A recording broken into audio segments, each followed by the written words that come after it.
Привет, друзья! Хорошего вам рождественского настроения! Хочу показать вам 3 вида селедки, которые можно приготовить к закускам на рождественский стол или взять с собой в гости. Полчаса времени и шикарная селедка у вас на столе.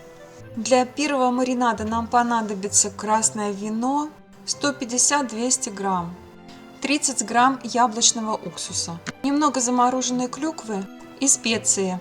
Для второго маринада нам понадобится мандарин и 30 грамм яблочного уксуса. Для третьей селедки зернистая горчица, обычная горчица, лук и укроп. Масло нам нужно будет для второго маринада. Возьмем 2 кастрюльки, начнем готовить маринад. Вливаем вино, 30 мг яблочного уксуса, перец горошком и звездочка бадьяна. Оставшийся перец и 1 гвоздичку оставим на второй маринад. Дальше высыпаем сюда клюкву. И весь этот маринад нам теперь надо довести до кипения и потом его остудить. Для второго маринада нам нужен стакан воды, 30 грамм яблочного уксуса и сок 1 мандарина. Можно лимон, если нет мандарина. Добавляем сок в водичку и высыпаем оставшиеся специи. Перец горошком и 1 гвоздичку. Также этот маринад нам нужно довести будет до кипения и затем охладить. Винный маринад уже закипел у меня. Достаю бадьян из маринада и оставляю его охлаждать. Второй пусть закипает и потом охлаждается тоже. Теперь покажу, как разделывать селедку. Кто-то умеет это делать, кто-то не умеет это делать. Попробую показать на всякий случай. Селедку надо выпотрошить, отрезать голову, очистить внутренность. Теперь большим пальцем поддеваем хребет снизу и с 2 сторон постепенно вытаскиваем косточки с одной стороны, потом с другой стороны. Вот так вот одним большим пальчиком с одной стороны аккуратненько и с другой стороны аккуратненько. Снизу хребет прижимаем посильнее. Вот так постепенно вытягиваем хребет. Работать лучше без перчаток, потому что руками чувствуем каждую косточку. Вот так постепенно открываем и дальше подтягиваем. И вот видите, как просто. Хребет уже полностью отделился. Теперь остается хорошенечко прощупать и вытащить все косточки, которые остались.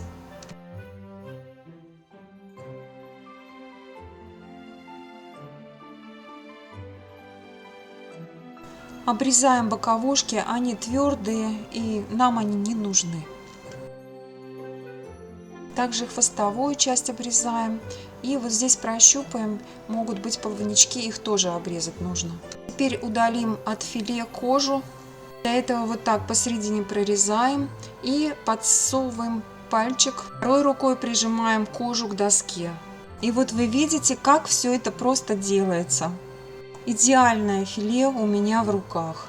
Подвергаем его контролю, прощупываем, может быть еще остались какие-то косточки.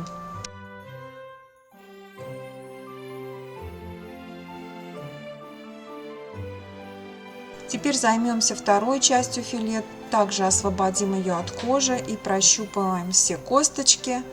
Складываем в тарелочку. Я почистила так 3 селедки. В одной из них были молоки, в другой из них была икра. Все это также я буду использовать. Бочковая селедка стоит дешевле, а вот такое шикарное филе можно сделать самой. Теперь займемся приготовлением. Нам понадобятся баночки, 3 баночки или 3 контейнера. Миска, в которой все это будет перемешиваться. Так, для первого маринада берем горчицу, 1 столовую ложку, и добавляем столовую ложку зернистой горчицы. Добавляем порезанный белый лук, можно и обычный любой лук. И так прилично подсыпем укропа. Перемешиваем все это, добавляем ложку майонеза. Теперь остается добавить порезанное филе одной селедки. Добавляем и все хорошенечко перемешиваем.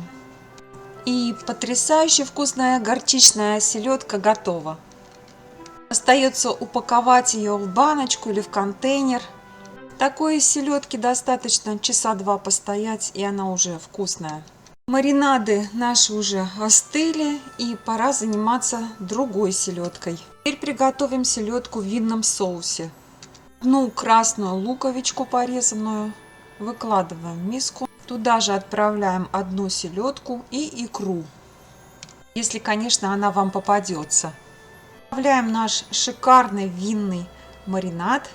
1-2 ложки фитпарата или столовую ложку сахара, если вы это готовите не для себя, а для друзей. Упаковываем в контейнер или баночку, и вот эту селедку вообще не стыдно подарить на Рождество.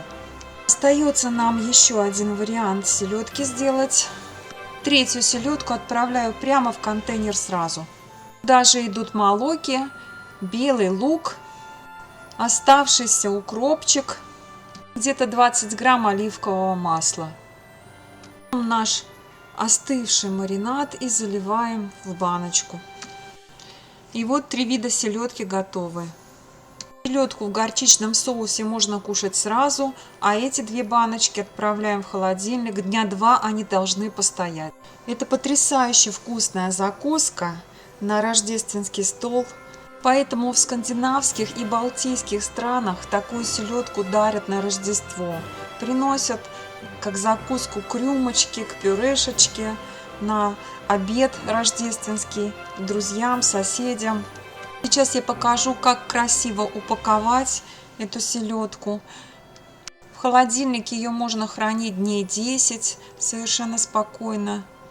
Поэтому такой подарок можно приготовить заранее.